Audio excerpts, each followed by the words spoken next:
Yes, I love that so much. Hello, everyone. Thank you all so much for being here today. It's an absolute pleasure. Thank you so much for taking the time. That video just brings the right vibes every time. Thank you all for taking it today. Do pop in the chat feature where you're watching from. I can already see folks in Leamington Spa, Dundee, Bristol, Dublin, Norwich, Brighton, Huddersfield, Somerset. We had a bunch in New Jersey. We've got Kelsey joining in from New Jersey. And Kelsey is almost always the first person to comment in the chat feature, which is constantly appreciated. And if you haven't already done it as well, do pop in the chat feature an emoji to say how you're feeling today. I hope for some smiling faces and some sunshine coming through. While you're right there, don't forget to switch your chat feature to everyone so everyone can see your messages. So right now I can see that Leah, Lisa, Nick, who else we've got? Claire, you've all got your chat feature set to hosts and panelists, so only we can see your messages, Thomas and I. So go into your chat feature, click the button that presently says hosts and panelists, switch it to everyone, and right there, everyone will be able to see your messages, and we can keep that chat going throughout the duration of today's session. That sounds good. Let's get going, because today our guest is Thomas Barta, a human who has many accomplishments and accolades to his name, as well as being a former partner of McKinsey, a fellowship leadership dean role at the Marketing Academy, an honorary fellow at the Marketing Society, but perhaps most importantly is the founder of the Marketing Leadership Masterclass presently. Needless to say, Thomas is a very accomplished human. Today is all about leadership, and it's something that Thomas knows an awful lot about. Leadership is important because I think we all spend a lot of time learning the theory, but then we actually got to go back into our jobs, right, and actually spend the time actually trying to bring people on the journey of navigating what marketing means and how it can help or influence an organization. And that's what leadership is.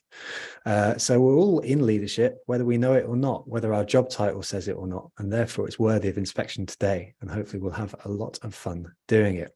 I think Sophie in the chat is drunk from the emoji right there, but we've also got some lovely emojis coming on through.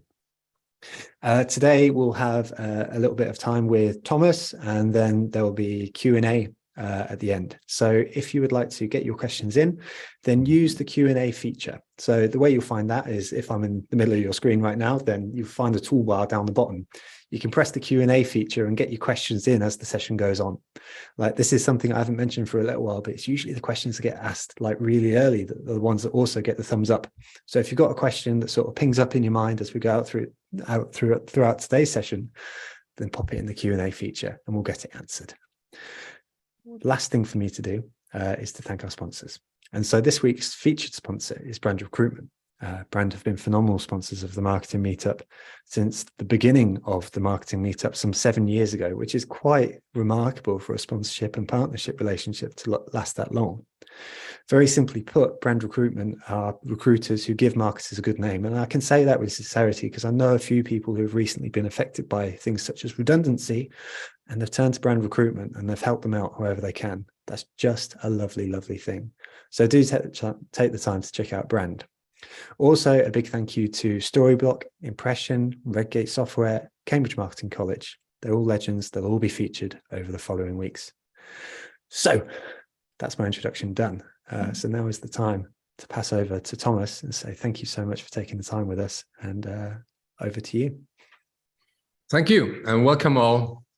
And it's a pleasure to talk about marketing leadership. In fact, what I really want to talk about is how you could become more influential, but also more successful, and hopefully have some fun on the way as you do your marketing job. I realize people here from many different types of organizations, small ones, large ones, B2B, B2C, agencies, and I hope there's something in for all of you, because the work we're doing on marketing leadership, which is crucial for a success of marketers, actually touches almost everybody who works in the industry. And as Joe said, no matter what your title is, you're probably in leadership because you're pushing an idea, you're pushing a thought, you want to change something. That is what leadership is about. Now, we can't talk about leadership without seeing the context. This is 2023 and there is war, right? And this war is not only having an impact on the lives of thousands of people. But it also disrupts supply chain. It changes the mood. It changes what people think about. Lots of people are rethinking currently priorities. Lots of customers are rethinking priorities. There's a whole debate on where should companies operate. There's war, and it's influencing what we need to talk about. If you live in the UK, you've heard about the cost of living crisis. Lots of people are finding it difficult to make ends meet. That is setting a certain scene, and the whole space of marketing and the whole space of customer behavior, the whole questions people are asking are a little bit different than they were a couple of years before. Oh yeah, inflation. You've of course seen it. We now have inflation. And no news to you, of course, if you own a house and you don't have a fixed mortgage rate, you actually really feel the inflation. If you don't have a lot of money, you really feel the inflation. We have inflation, it's a big deal. Oh, maybe we don't. Oh, hang on, new data come out from the ECB suggesting that perhaps the inflation might just be a little blip. And in fact, it may be gone really, really fast. Could just be, right? Again, all of this is having impact on what is currently happening in the world of marketing. And yes, we have a talent crisis. World Federation of Advertisers is titling Media's Got Talent ? Yeah, is it really true? I mean, where is the talent? Lots of people, or lots of companies are struggling with recruiting. It's huge.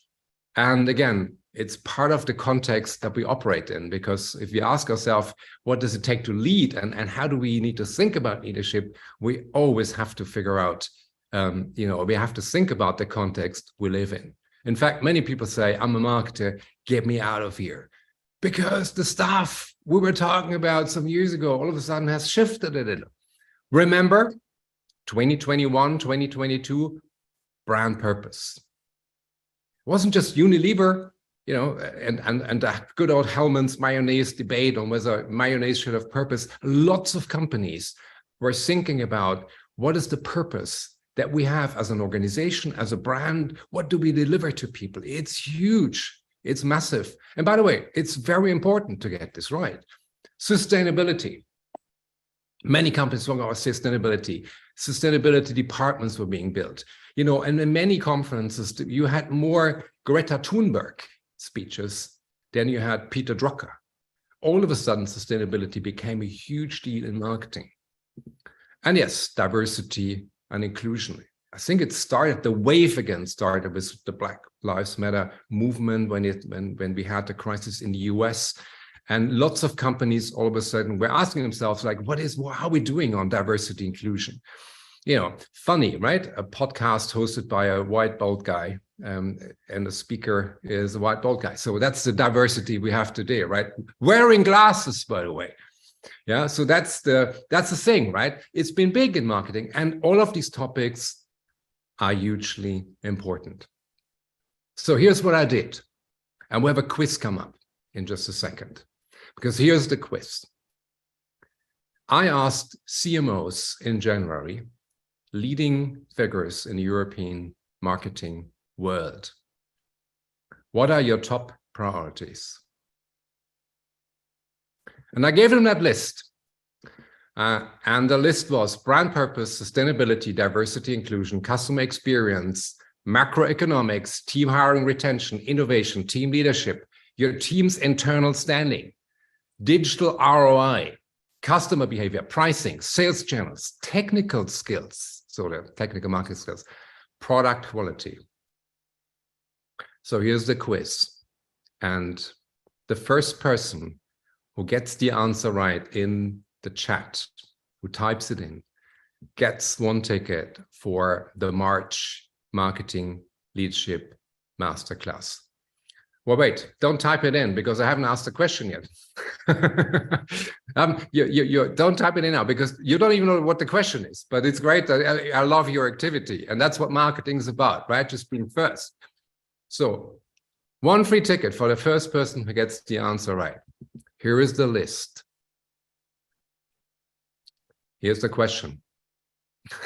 People are still getting, you still don't have you haven't got the question. So just hold on just for a second, right? So here comes the question, and I'm only looking at this now. So which of those, and have a look at all of them, which of those put the CMOs, European CMOs, in January 2023 last?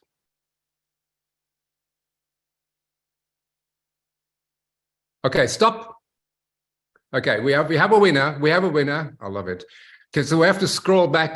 Can we scroll back, Joe? Okay, I don't know how to scroll in the chat. We have to scroll back to find the first person who had it.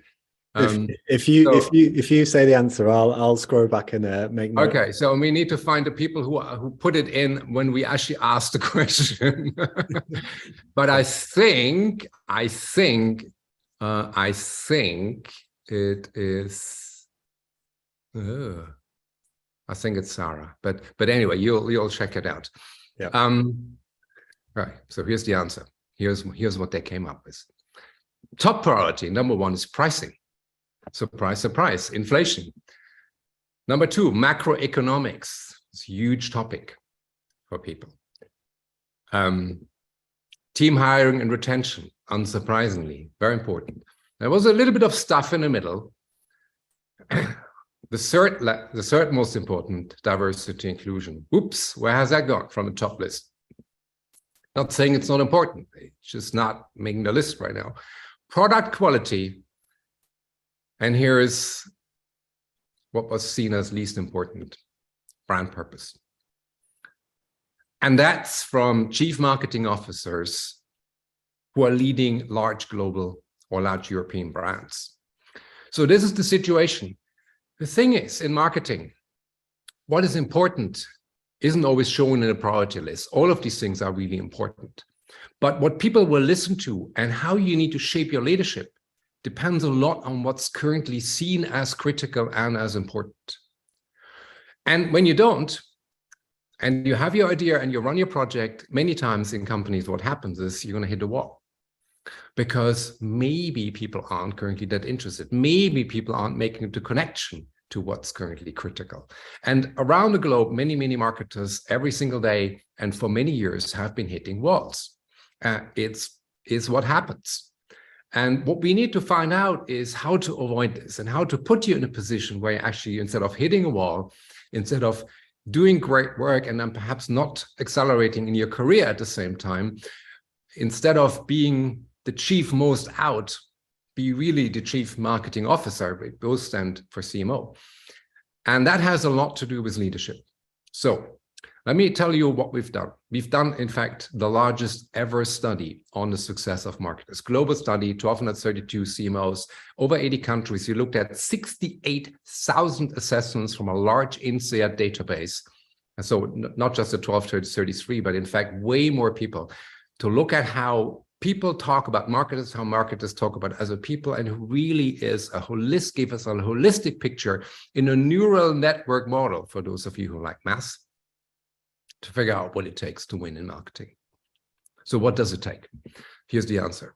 Is it the industry? No, it doesn't matter. B2B versus B2C, no impact on success in marketing. Gender, luckily very small. When it comes to screwing up in marketing, total equality. How about personality?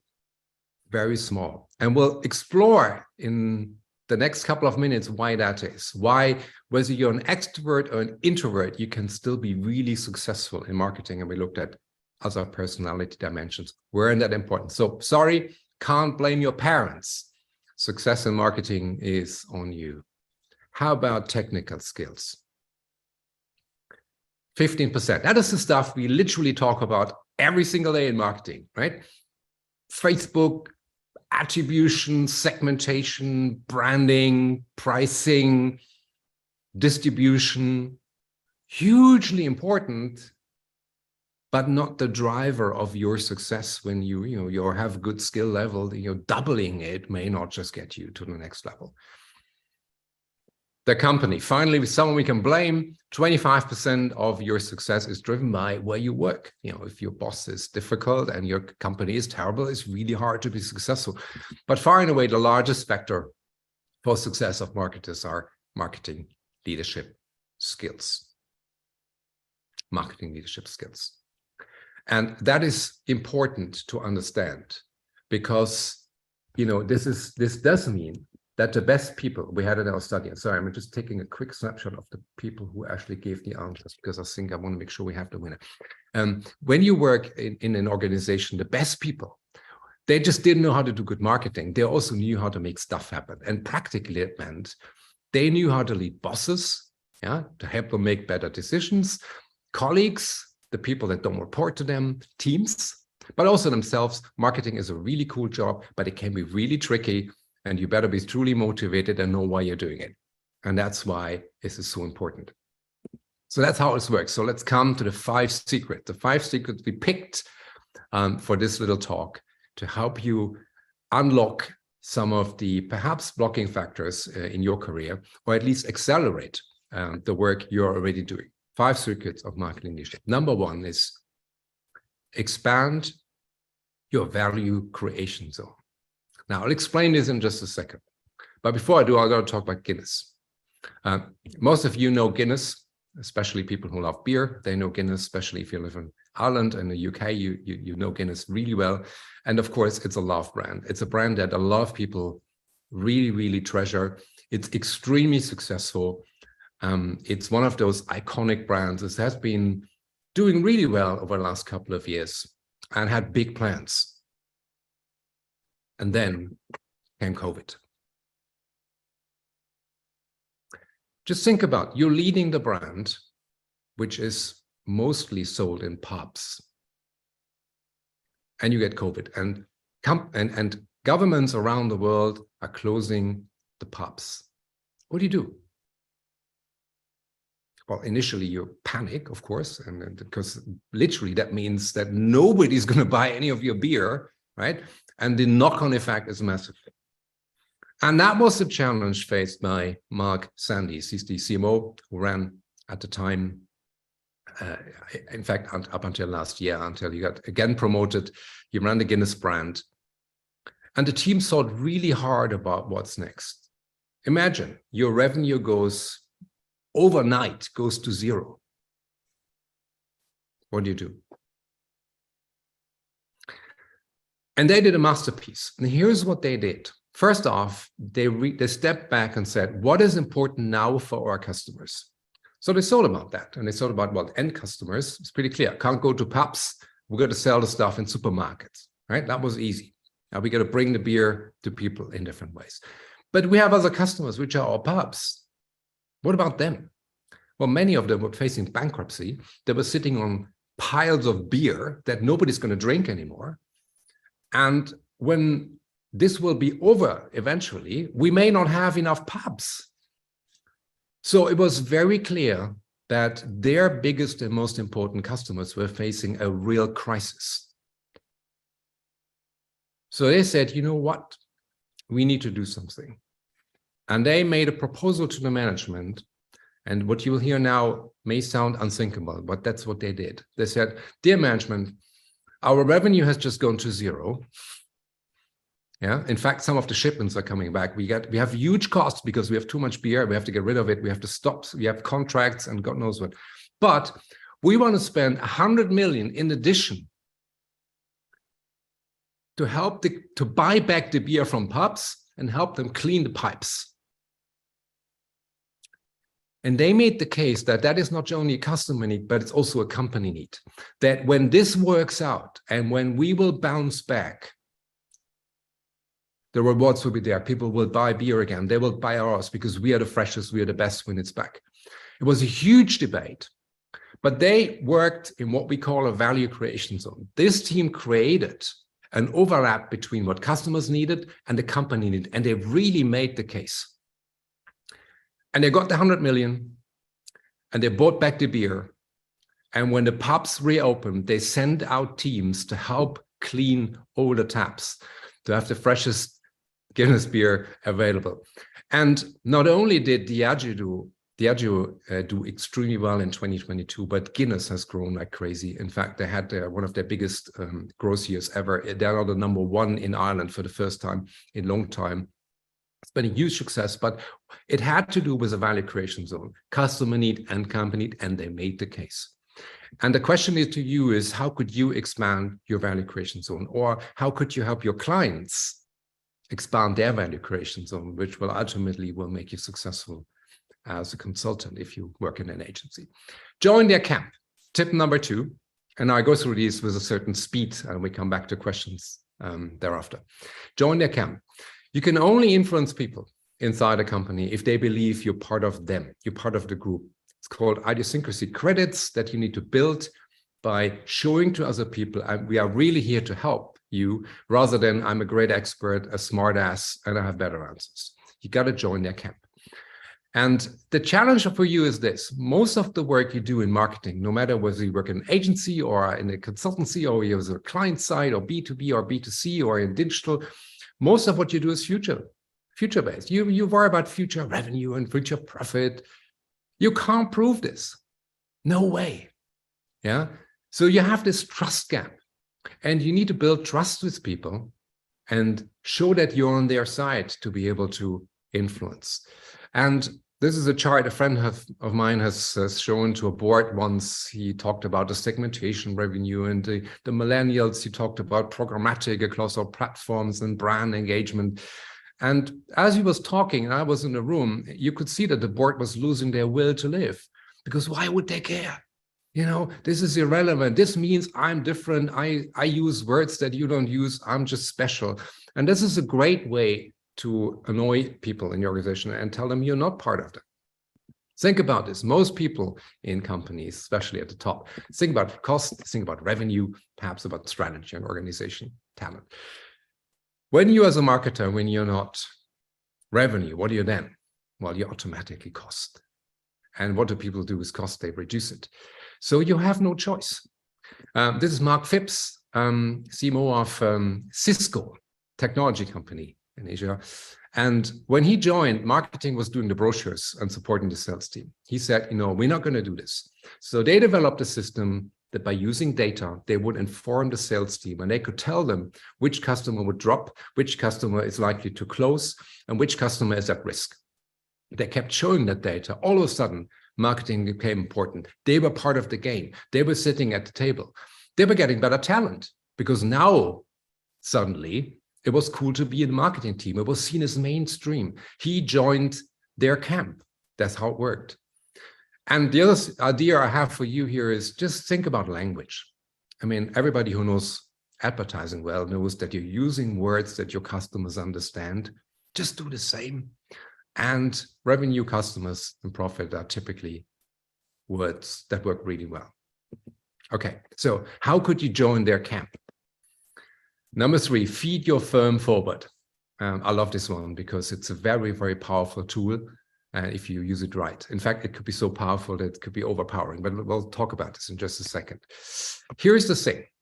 Most people you need to create a great brand experience, to create a great customer experience. Most of them don't work in marketing. They work in call centers and a sales team and in the shops and everywhere. They have nothing to do with your team. You can tell them stuff, but they can simply ignore you. And it's the same when you are working in an agency or working in a customer-facing business, is that people can ignore you. You have no power.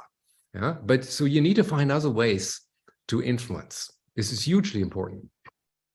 But that's why when you walk into a silo next door with your idea and your plan and say, we're just going to change the budgets and we're going to work with you in a different way, and we have all these great ideas about brand, could be that simply people hope you get sucked into a big black hole and ignore you, because they don't have to. They don't have to. These are two very influential people. Dana and Ellen are chief finance officers. And in their companies, they're among the most powerful people. Why? It makes no sense. They're not bringing any customers. They're not selling products. They're not creating anything. In fact, all they are is literally a cost, and they're really expensive. Why is the CEO so interested in listening to their stuff? Why are they so influential? Well, because they know how everybody's performing. It's very simple. Yeah, they can tell you China isn't doing well, or this department isn't hitting the profit numbers, or they have too higher costs, right? They know all that. And just by using the numbers, showing them, they're hugely influential. Now just think about this as a marketer. Could you have numbers that the CEO wants to see? Damn, of course you do. Because if you do it right as a marketer or as an agency, you know what customers want. You know what customers say. You know what they're complaining about. It's really easy to get. And I don't mean even basic tools like Net Promoter Scores, but simple surveys, videos of customers where someone is complaining about something. Just imagine every single month you would show that product A isn't liked by customers and you want the company to change. Just imagine you present every single month, again, people really don't like it. People really don't like it. And here's what people said. Well, there is a point at which this is getting addressed, or you get fired if people are too annoyed. But this gives you a lot of power. Customer data is hugely powerful if you play it right. Don't send reports to people. That's not what finance does, but be the one that figures out what data is important. Here's a very practical idea, super practical idea. Feedback is really good. You know what's more powerful? Feed forward. You've all been there, right? You're checking out at the hotel and you're waiting in the line, right? I finally can do this again after COVID. It's great. We can travel again, right? 2 people in front of you. And finally it's your turn. And the gentleman behind the counter asks you, how was everything? And then you remember the stained carpet and the broken glass on the noisy neighbor. And you say, great, because you want to move on, right? You weren't asked for real input. You just were asked to, it would be too complicated. What if the cashier would change the question and would ask you one thing? What's the one thing we could do better? What would you say now? Or perhaps you'd say you could clean that carpet.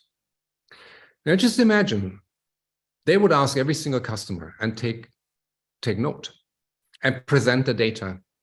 At one point, that carpet will get cleaned.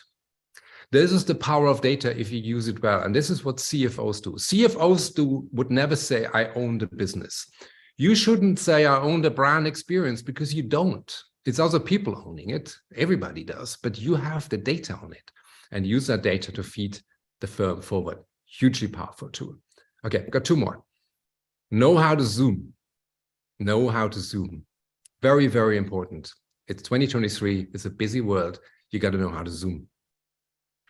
This is how a lot of people will look if you ask them, do you know digital marketing? Nervous. Because you don't. Go to any marketing conference and you find 500 new tools you've never heard about, right? And you think, damn it, why don't I know this? Because it's normal. Because it's what every doctor has, every lawyer, they're all facing the same problem. So you got to learn how to zoom. So let me ask you this question, very practical. For you, how important is ChatGPT?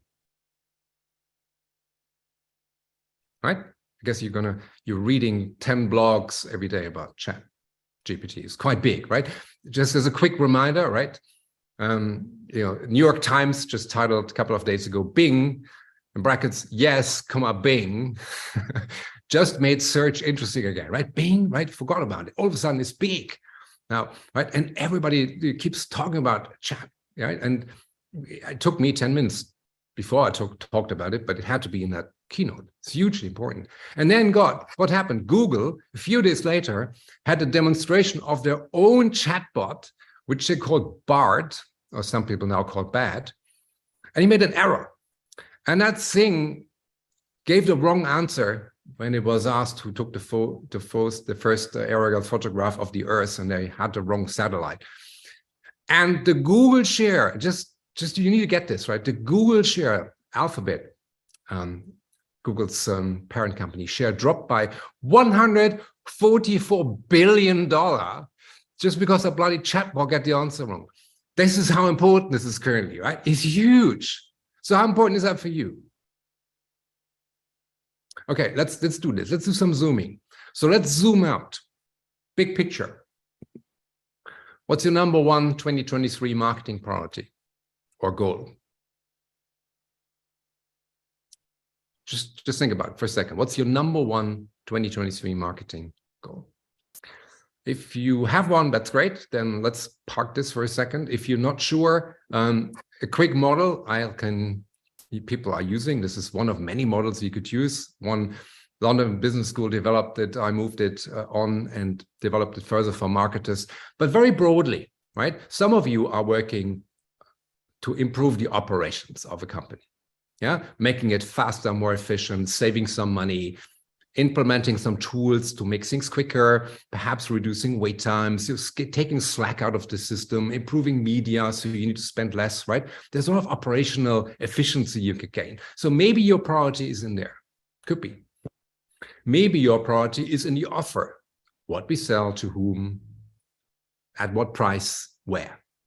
And many of you are working in this field, generating more revenue, trying to get more customers into the business, entering new countries. And then some of you are working fundamentally on the model. So what are we doing and where will we be in 5 years? If you have a taxi firm 5 years ago, right, the model would have been a big deal because there's now car sharing and, ride-share apps. And where will this be in 5 years? Maybe we have autonomous cars. So there's a fundamental question here for the model. So think about your work. What's your current priority? Where is it? And once you figure this out, then is a good time to zoom in and ask a very simple question. How could ChatGPT help me? In fact, I asked ChatGPT what the priorities are and what does it do for marketers in 2023. So this is what it answered. It said personalized customer interactions, generate personalized responses. So is this a huge deal for you or is it just a nice to have? Improved customer service. Yes, this can actually do queries. So if you have customer service challenges, maybe it can help there. Lead generation supposedly can be integrated into website and help. Like, not sure if it really can, but at least it believes it can. Increased efficiency, repetitive tasks. Social media optimization might be something that the chat thing can do one day. Or enhance customer insight by using a lot of customer data and trying to figure out what the customers have said. So is this, and again, this is just, I'm not saying that this is exactly what it does, but that's what it believes it does. And I'm sure you could do more research. But is any of that part of your big priorities right now? If it is, then the chatbot could be a very big priority for you right now. If it isn't, well, keep watching it, because maybe one day it will. This is an example of how you could zoom. So how could you zoom even better is the question. So I have one more final tip for you, and then I'll actually really open the floor. Before I do, I give you the resources. If you want to do more of this, if you want to learn more, you see we're scratching the surface here on something that actually could help you become a real powerful marketer. There's a leadership test. You can take that. It's free. It's thomasbarta.com test. It's from the largest ever study on the success of marketers. And you see what your profile is, where you're spiking, bosses, colleagues, peers, self. It's quite interesting for you if you want to get started. There's a book. It's called The 12 Powers of a Marketing Leader. It is the only marketing leadership book, still is. And it's built on that largest ever study. And don't take my word for it, but Seth Godin, Jim Stengel, Marsha Goldsmith, we work with them and they believe it is a great piece of work. Plus, I get $1 each. That's when you work with big publishers. So if you ever thought of a career in publishing, right, think again. And finally, there was a class. We're starting again in March. It's the Marketing Leadership Masterclass. Sil Seller, former CMO of Diageo, and myself, we're running this. It's a 12-week course, and we're teaching you how to mobilize bosses, colleagues, teams, and yourself. And the way we're doing it, you're doing it together with a group of peers. It's a real-time peer group. It's a debate rather than just videos. There will be mentors. Everything is really short. It's on demand. There's a proper certificate in marketing leadership, and it's a 12-week sprint. So it's really fast, and it gives you really the key tools for marketing leadership. And here's, by the way, here are the mentors who are joining us for the next round. We have the CMO of Panasonic, Yuki Yamaguchi, CMO of Mercer, the large global consulting firm, Mark Sandys of Diageo, now the Chief Innovation Officer, McFerrin, KFC, and so on. Top people joining us there to do this.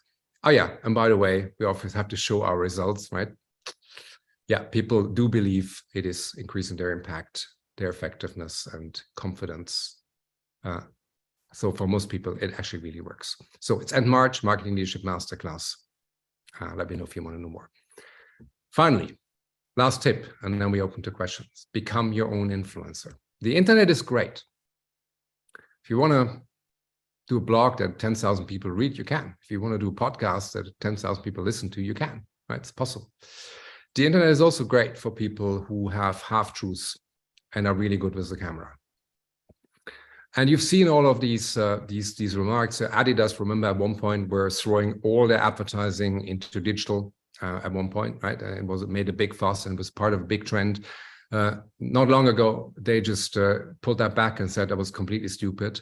But lots of people by that time had already followed because they felt this is the big trend we have to go to. The CEO of the American Marketing Organization just said that only 25% of the digital media investment reaches audiences, represents more than 20 billion of marketing waste, right? So there's obviously a lot of stuff going on in that space where probably what you see and what you hear on Twitter and on Facebook and LinkedIn may not be true. Brand purpose is everything. We've seen a lot of articles come out last couple of years that literally this is the main thing you should focus on. Not saying it's wrong, but there is some new study done by McKinsey. Sorry, the numbers are a little small to read. But what is the key reason for people to buy? And in that study, the number one reason was value, and that's all the dark blue bars on the top. And then there was availability. So I should do it this way. Availability, that was huge, right? And then there was some things called purpose. And then McKinsey added quality to purpose to make it look a little bigger. But if you take quality out, purpose became small. I'm not saying it's not important, but I'm saying it's very easy in the marketing world to get drawn into stuff that some people post on LinkedIn or on Twitter just because they want to make you follow. And when you look at the stuff that's out there, some of this should go straight into a bin. That's why I don't think they're influencers, they're influencers. And I believe to be a great marketer, you need to start unfollowing the influencers and become your own influencer. And the best way to do this is this. Ask yourself a very simple question. What are your 5 truths? The truths why people are buying, the truths why people are coming back, the truths why people are buying more, the truths about why people are leaving your organization, the truths about where the market is headed. Now, my 5 things are not your 5 things, and my list isn't your list, and it's definitely not complete. But you have to ask yourself these questions. And the answers, unfortunately, and will not be, most likely will not be, on Facebook and on LinkedIn, but in some pretty dull reports or some discussions with your sales team. And when you have the answers to those 5 questions, this is when you start to spread your word, and this will make you your own influencer. And that is crucial for becoming a true marketing leader. So with this, I hope this was giving you at least some insights, or at least some things to talk about. And Joe, if you are okay with it, we'd like to open the floor for questions. Just lovely. Thank you very, very much, Thomas. That was deeply impressive. It really, really was. There was a chat comment that came through just a moment ago that I've lost the person who said it, but they said it was one of the best yet. And we've been doing this for 5 years. 5 years, 3 years now. I'm looking at 5 secrets, and sincerely, thank you very much, Thomas. That was really, really outstanding. Really appreciate it. One of the questions that's coming up in the chat feature right now is actually one that I'd love to pick up on too, because looking at the 5 secrets, the 5 truths, at the end, what are your 5 truths? That seems fascinating as an exercise in self-reflection, self-awareness, also company awareness. Could you speak a little bit more in depth about how one would go about finding those 5 truths? Because that feels really important, but it feels challenging as well, personally challenging and challenging on a more corporate level. Yeah, so finding your own truth is challenging for many reasons. You said that. First off, perhaps they are counterintuitive. Yeah, perhaps they are counter what the mainstream perspective is. Yeah. There's an interesting case. Meg Farron at KFC looked at what the trends are in consumer, purchases, and obviously it wasn't hard to spot, but there's a large group of people that now prefer vegan food. Mm-hmm. And she also looked at how this is changing in the demography of their customers. And she felt that there's a growing group of people wanting this, but also this is a growing group. And then she looked at, where people live and where their locations are and what their frequency of purchase is. And they really did some analysis, and they said, look, this is the truth that we found. And then they started to have a debate inside the firm. Now, guess what? At KFC, people said, a lot of the franchisees at the restaurant said, are you crazy? In our restaurants, nothing is vegan, right? Mm-hmm. I mean, the oil, right? The oven, we have chicken in the name. What do you want with vegan? But it wasn't that. It was that she had data, and the team had data and said, look, we looked at this. This is our customer base, and this is their share of purchase. And if we want to keep our share in their spend, you have to offer them something, because otherwise this goes somewhere else. This was a typical what are people buying type of thing. And so I think the confidence grew because they looked at data and they did some tests also. Yeah, they tried these things and in small pilots. Mm-hmm. And then they just needed to have the debate. And yeah, there's a risk. Some people will think you're crazy because you may propose something that isn't mainstream. But I think, so what I say here is you got to do your homework a bit. Data is good. Trying something with people on a small scale is a good way to give you confidence. Mm-hmm. Then it could be a fight, and it could be a 1 month fight. It could be a 1 year fight. But if it's the truth and you have data, you got to keep going. I really appreciate that. And so thank you. And on that point of data, then, so about halfway through there, you were speaking about the power gap. And there was such a lovely, lovely quote about how CFOs have the power because they know how things are going. They're able to prove it with the numbers. And it's kind of mirrored in your answer there. You sort of spoke about data. And I guess in my mind, I immediately go to data being numbers. I'm asking more for your experience here than necessarily like the truth. But in your experience, do people value numbers above any other thing? And the reason why I'm asking that is that so often we speak about ideas such as brand in marketing, where, which is a little bit more ephemeral. It's like a little bit more high level. And are we, I guess the crux of the question is, are we just trying to bark up the wrong tree by speaking about something which is, you kind of need to believe it? Or is there such a thing as like not having numbers and taking people on a data journey that isn't just numbers? That's a great question. Jim Farley, former CMO of Ford, is now the CEO, by the way. He really made it to the top. Mm-hmm. He once said, I'm not going to prove anything to finance. Mm-hmm. I have them prove to us what works. Nice. Because they're better at this. And there is some truth in this, because if you think about it, what's the reputation of many, not just the reputation, I'm not saying the truth, right? The reputation of many marketers when it comes to data versus the finance people. Mm-hmm.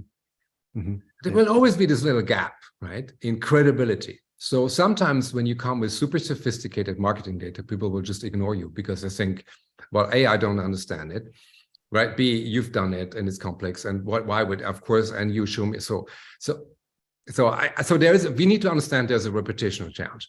Let's start with this. I think the most powerful data I've ever seen, and this is a dirty secret, maybe consulting secret in marketing, is short videos of customers complaining about something. You show, and it could be random 5 people. You show this in a boardroom and people are falling over and saying, oh my God, we got to fix this. Nice. I'm exaggerating a little, but it's kind of how it worked. Mm-hmm. hugely powerful. Customer testimonials. That's why, what's the one thing you could do better? You could show the net promoter score until the dogs come home. And maybe it has some impact. But if you show every month in a board the 25 things that people have said, including quotes, goodness, I tell you what, I mean, it will have a real big impact. So I'd say data is important. And if you are not seen as data savvy as a marketer, I would, or as an agency, I would improve your perception. I think it's important people for credibility reasons. And it has a lot to do, it has to do with simple data. It has to do with data that people can understand, or in fact, even get finance to do it for you and say, look, you're better at this. Why don't we stop the fight and just work it out together? And then we have a data, we agree on, this is the KPI, right? The numbers we use, and that's it. And in addition to this, bring customers, bring pictures, videos. I think it's the strongest. No CFO can ignore if they see 5 customers saying this is the most terrible product I've ever had. It just won't. I mean, it's going to stick. Yeah. That's awesome. I love that as a little bite-sized takeaway. That is incredible. You know, like, and truthfully, you know, I've never really had to be in that situation where I'm presenting to the big board and stuff like that. But to have that in your back pocket, that's a really, really great suggestion. So thank you very, very much for that. You mentioned the word confidence there, and I think this is it's really interesting because confidence is so often this thing that I certainly think with the Marketing Meetup, when we're at our best, we're taking people on our journey of confidence, you know, starting from wherever they are and ending slightly more confident. And there's a question in the Q&A here about imposter syndrome. And I'm just looking to make sure I get the terminology right. Here we go, from Claire. So Claire asks, how do you lead a team that has more channel specialty knowledge than you do without letting imposter syndrome take you down? And I think we can broaden it out to observations on imposter syndrome, or answer Claire very specifically. Completely how you'd like to take that question. First off, Claire, by asking this question, you're already taking a very big step, because you realize that there is obviously something at play that maybe doesn't have to be at play. The fact that you're leading the team already means that people have trust in you, is that you must be good, right? I mean, nobody's giving you a team if you're terrible, at least the people that I know. So to start with, first off, it is standard practice in leadership that your team knows more than you do, because if you would always know more than your team, you wouldn't need that team practically, and it wouldn't be a real world. So think about this. You are leading a large firm, right? You have Jim Farley, right? Ford, right? Thousands of people. How would he know what's better? He has no clue, right? He wouldn't know. So think about it this way. Your role as the team leader is not to know more.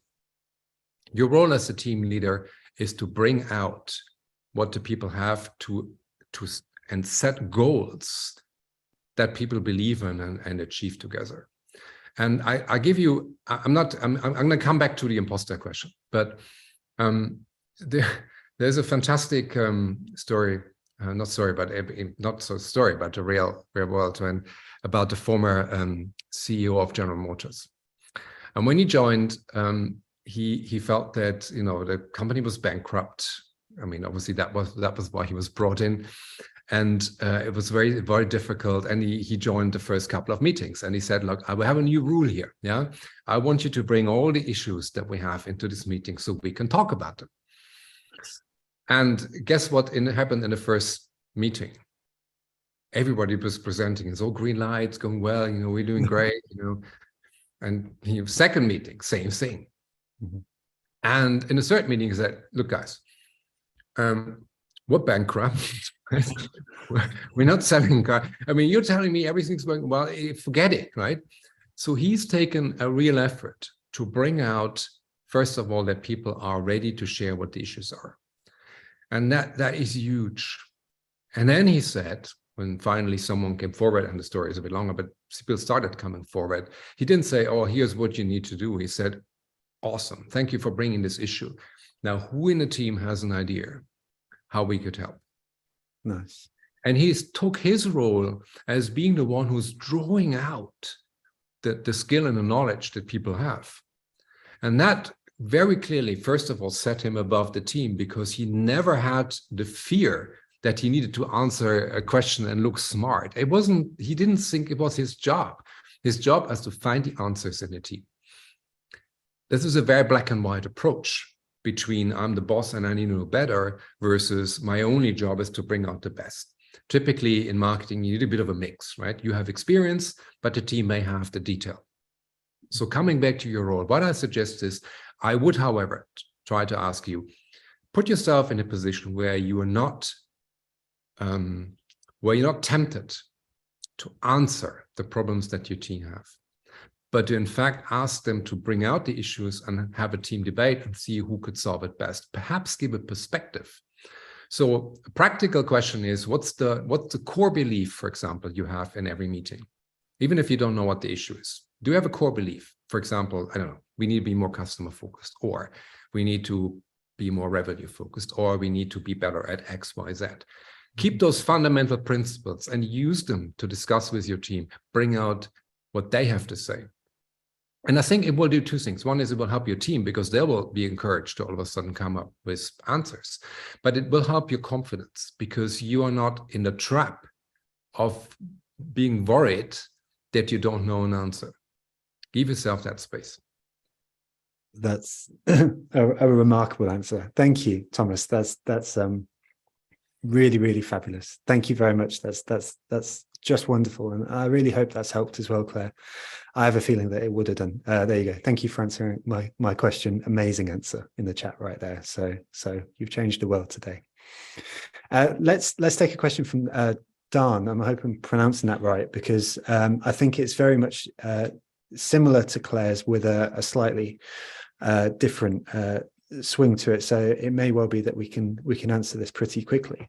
Mm-hmm. So Dan asks, are there any subtle differences to your approach when you need to influence from the middle of a multidisciplinary team rather than leading a marketing team? And Dan gives the example, in some organizations, teams like product and sales are seen as the ones to set the company value creation, revenue and adoptions goals, and how to deliver against them, with marketing/product seen as more of a support function. So sitting in the middle of multidisciplinary teams and influencing and leading from within them. So welcome to the real world.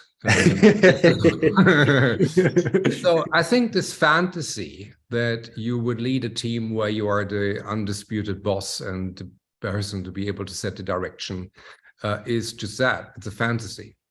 A friend of mine who led Ford in Europe for a couple of years, the self-service organization, said, like, I have no power. I have no power. We have my teams, we have unions, we have the government regulation, right? So he said, I'm never be the one that's going to be able to tell people what to do. So I think this is the situation you're in. This is the situation almost everybody is in that I'm working with. Is that you called it multidisciplinary. In some organizations it is because it's sales is driving it. Or I've just been in Japan. Part of what you heard today is from a new keynote, Surviving Marketing in 2023. We're talking about this in Japan. What are the real challenges in marketing? People are saying, yeah, because it's everything is engineering, and we are nowhere. We are nobody. Yeah. The thing is this. First off, you will only influence people if you provide value. Mm-hmm. Nobody is wanting to be influenced. Why should anybody be led or influenced by you? Yeah, just because you know something about brand, nobody cares.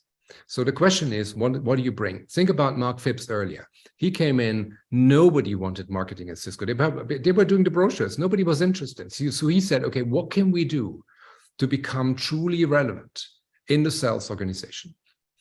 Right, because sales is in charge. I mean, there is a big sales organization. It's important. So they picked this thing that they knew if sales would get it from them, they would just make a huge difference. Yeah, and they developed this, they provide that type of data, and that's how they really started to influence, by being useful. And now they've moved from useful to indispensable because everybody now wants to have this. So the question I would throw back at you and saying, okay, in this multidisciplinary situation, in the place where sales leads and where engineering leads, what can you bring? Nice. Yeah, what can you bring? Mm-hmm. And then pick this, and maybe you don't have it yet. I mean, right now in many companies, pricing is a huge deal, and maybe you have nothing to do with it. But how could you at one point, right? How could you get involved, and so on, so on. That's the question. And that is when you start to then become useful. The other thing I'd say is have a topic, have a theme. You got to drive a theme. You can't have a new thing you're going to do every year. You know, once it's sustainability, then it's something with brand, and then it's what's the principle that you're pushing? When new CEOs join a company, they typically come in with one topic and say, that's the thing I'm going to do. Yeah, I just talked about the CEO of General Motors, and he came in and said, look, the principle is we have the best people here. My job is to bring that out. And he pushed it and he pushed it and he pushed it for years, right? And he kept it and repeated it and said, my job is to align you, but you got to do the work. And then we got to bring, and he kept doing this. So I think that's what you need to do. Have a theme that you're consistently driving, but see how this could be relevant for people. And that means maybe you're going to change, in fact, what you're doing in marketing. And that may be the answer.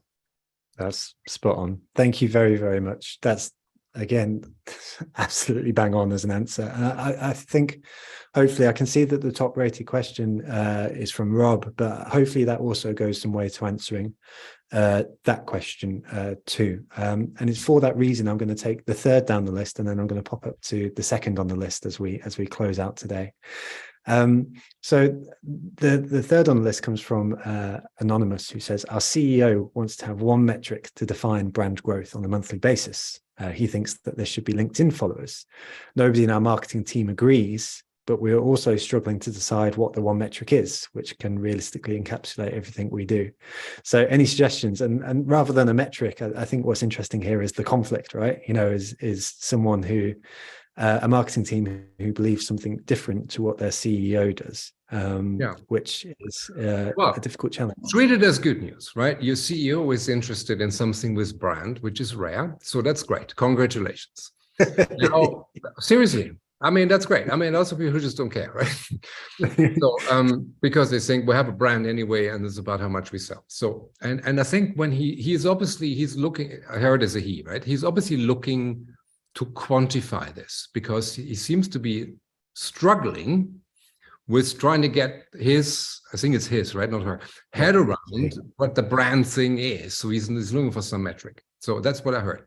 So here's what I would do. I would first of all celebrate. That is fantastic. I would sit down with finance and say, hey, our boss is very keen on brand. Now we have a couple of things we could think of, right? He thinks it's, and then you look at these different options, and then you make a proposal that you believe in, that finance believes in. Mm-hmm. And then you present that to the CEO and said, look, here are the four ideas that we have, or the four options that we have. Here's our recommendation. LinkedIn, we looked at, right? What would we have to believe for this to be true? Well, it has to be that followers equal revenue, or whatever the KPIs, that LinkedIn, we're reaching all customers, that our target group is generally following brands on LinkedIn versus not, that there is a trend, there's no other trend that LinkedIn followers may be declining in general, right? Because otherwise we'd be part of trend. But so this is what we have to believe. Second metric we propose is blah, right? That we looked at, and it's, for example, we looked at consideration, which is something we can measure every single month, and we know exactly how it links to sales because it's the phase before sales. And if brand consideration is very strong, which we can measure through a very simple one-question metric in a survey that costs us literally nothing, right? We can do this, and we see there is a correlation here. That's why we propose that, and finance agrees. By the way, we looked at a third one, which is Twitter and so, and have that debate. Yeah. But if finance is in a room and they said, you know what, that's the most sensible because it's going to link to the business, I think you're going to win this. Nice. I love that. Thank you very much. Super practical. What a bit of consultancy right there. Thank you very much, Thomas. Let's end on the last one from Hannah. which is a little bit more lighthearted, and it can be a one-word answer. But it's a bit of a basic question. Hannah is amazing, by the way. But what kind of tool are you using to present, as in the slides that are onto the side of you speaking? Because you had a lot of love for how you've been presenting today. For the slides, okay. Yeah. No, it's a software. In fact, it's a subscription trap. You got to be careful. It's called Ecamm, and I buy it sometimes for a month. And to do that, and it works for some audiences like this one. It doesn't work for others. It looks brilliant. It looks very, very professional. So, and yes, it is Tintin. You saw that going there. Final plug. Maninder asks, is your program suitable for freelancers? But perhaps I could give you the stage for 30 seconds just to speak about who the program is appropriate for. Because I think there'll be a bunch of people who want to follow up after. So I'd say it's I think what you're talking about is the Marketing Leadership Masterclass. That's right. So we have we say all skill levels welcome, and in fact we're struggling with the question who is the target group, because we have literally from tenured CMOs to junior people in agencies. We have people come on board here. I think if you are a freelancer, what it can help you is how to engage your client in the right type of discussions, because in a way that you will have to talk to your client, value creation zone, telling the story about what's important, that convincing job. This is also something to do many of your clients will have to do, because it doesn't mean that you convince the market that things are going to happen. So this is the first reason why this could work for freelancers. The second reason is you're going to meet a lot of marketers. You can actually ask them, because it's a debate and you'll be part of this. You will probably, yes, if you run an agency and you're very successful and you're generating tons of revenue, maybe some of the principles you've seen, but convincing upwards and convincing sideways, but also finding purpose in what you do, I think that's something we can teach you. Perfect. So that's why probably we have such a broad skill level, very international, male, female, from all sorts of brands between 3 and 20 years of experience. That's wonderful. Thank you very much. I'm looking forward to it. I'm actually starting it at the end of March myself, so I look forward to being part of the cohort and seeing other people there as well. Thomas, you've been remarkable. Thank you so much for today's session. Seriously professional on every level, so it's really, really appreciated. And thank you everyone today for being so incredible as well. That chat feature has been wonderful as ever, and it was lovely to share this experience with every one of you. So thank you for taking the time. I can see the chat feature going right now, which is where my eyes are darting to. But it's endlessly appreciated, week in, week out. If I could ask one favor, in fact two, the first would be to thank our sponsors in the follow-up email you get after today's session. And then the second would be to share your biggest takeaway on social media. It makes a big, big difference to folks finding the Marketing Meetup. With all that said, that's past our time. So I'm going to say thank you very much to everyone, and we will see you next week. Take care, Thomas. Thank you, Joe. Thank you for the session, and thank you for the marketing.